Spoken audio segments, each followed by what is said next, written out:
Bonjour à tous, j'espère que vous allez bien. Bienvenue dans cette vidéo, je suis Audrey Madeleine, la créatrice de Faites bouger vos idées.com et du Café des idées. Et aujourd'hui, je vais répondre à une question que l'on a posée en tout cas dans le groupe du Café des entrepreneurs. Donc c'est un groupe Facebook que vous pouvez rejoindre d'ailleurs, soit dit en passant, n'hésitez pas. Et en fait, dans cette question-là, en fait, c'était simplement une personne qui avait, je pense qu'elle se reconnaîtra, qui avait donc proposé une formation gratuite ou un challenge, je sais plus bien. Et en fait, à la fin de cette formation, elle proposait donc, en tout cas, elle soumettait son offre payante. Et elle a eu des retours lui indiquant qu'en fait les gens a priori ne comprenaient pas trop quelle était la plus-value de cette offre puisqu'il y avait déjà eu énormément de contenu partagé dans sa formation gratuite et donc ils voyaient pas bien l'intérêt de franchir en fait l'étape suivante qui est de travailler avec elle et d'acheter sa formation payante. Alors déjà, il y a une chose qui est très positive quand même, c'est que les gens ont vu un intérêt, ont trouvé utile la formation gratuite qui était proposée. Donc ça, c'est déjà bien parce que ça veut dire qu'il y avait de la qualité, il y avait du contenu, ils ont été satisfaits. Donc il y a quand même des retours positifs qui vont pouvoir être utilisés par la suite, peut-être sous forme de témoignages ou quand l'entrepreneur en question va relancer son offre. Après, qu'est-ce qui fait que suite à une formation gratuite, un challenge qui a priori a bien fonctionné, s'il y a eu des inscrits, c'est qu'on a répondu à un besoin, à une demande, pourquoi est-ce que derrière ça n'a pas transformé? Et la question qui se cache en fait là-dessous, c'est est-ce que j'en ai trop dit? Est-ce que j'ai donné trop de contenu? Est-ce que ma formation gratuite était trop complète et du coup les gens n'ont plus rien à apprendre? En fait, il y a plusieurs écoles par rapport à ça et cette frontière entre le contenu payant et le contenu gratuit, moi je la trouve un peu floue, je la trouve pas si nette que ça et pour moi ça dépend aussi de l'offre qu'on a à vendre derrière. Je m'explique. La plupart du temps, quand on vous demande ce que vous devez partager ce qui doit différencier un contenu gratuit d'un contenu payant, on vous dit le contenu gratuit va servir à faire comprendre à l'internaute, à votre prospect, qu'il a une difficulté, à mettre le doigt sur cette difficulté, à y mettre un nom, à l'identifier et à lui indiquer pourquoi est-ce que résoudre cette difficulté serait une bonne chose pour lui, pour ce prospect. Donc vous voyez que quand on est dans ce cas de figure-là, on va simplement partager des outils qui vont permettre d'identifier le problème, des outils qui vont permettre de faire une analyse du problème et de détecter d'où viennent les difficultés de votre prospect. Et on va lui dire, voilà, si tu résous ce problème, voilà ce qui t'attend. Si tu ne résous pas ce problème, voilà ce qui t'attend aussi. Et c'est tout. Ça, en général, c'est ce qu'on fait au niveau des articles de blog. Et quand on parle de la version payante de votre contenu, là, on va vraiment s'atteler à lui montrer très précisément ce qu'il doit faire pour ne plus avoir ce problème qui a été détecté en amont grâce à votre contenu gratuit. Donc ça, c'est la chose un petit peu traditionnelle. Moi, j'aimerais aller un peu plus loin en vous disant que parfois, contenu gratuit, contenu payant, je dirais que la frontière est encore plus floue que ça. Tout simplement parce que ça va dépendre de votre offre en fait.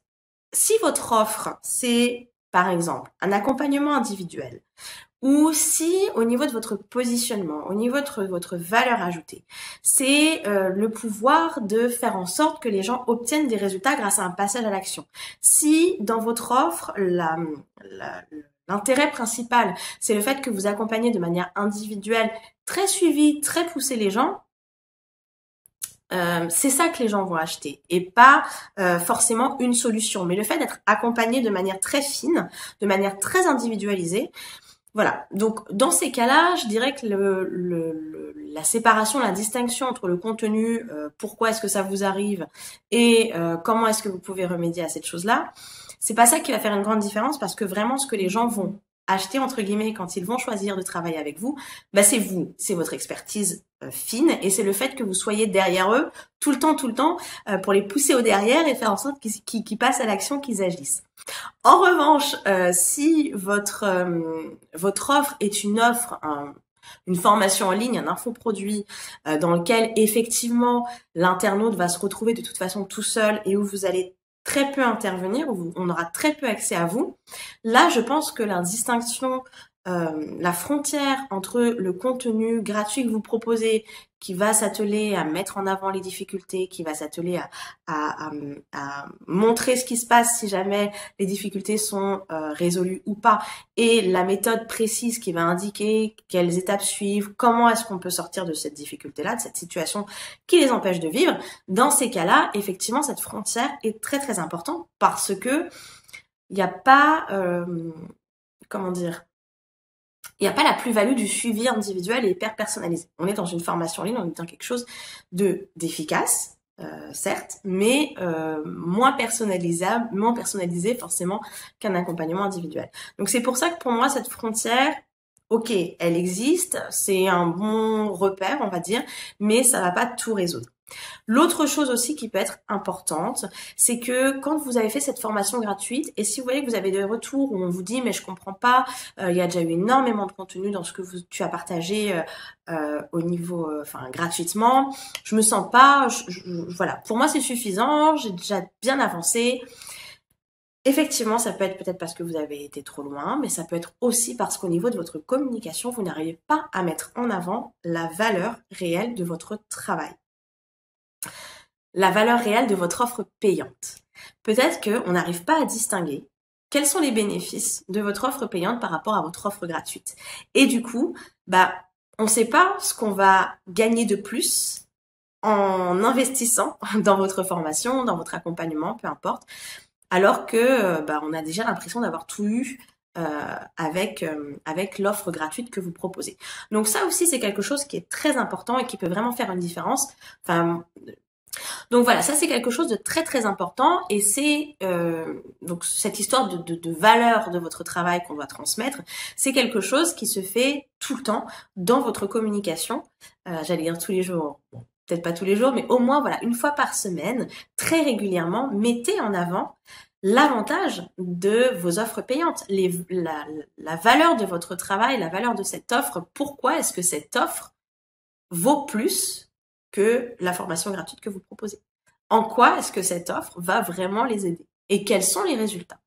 Donc voilà, c'était ma réponse à cette question. Est-ce que j'en ai trop dit? Est-ce que j'en ai pas assez dit dans ma formation en ligne? Qu'est-ce qui fait que les gens après achètent ou pas? Comment faire le distinguo entre un contenu gratuit, un contenu payant? J'espère que cette vidéo vous aura aidé à y voir un peu plus clair. Je vous remercie de m'avoir écouté jusqu'au bout et je vous dis à très bientôt. Bye bye.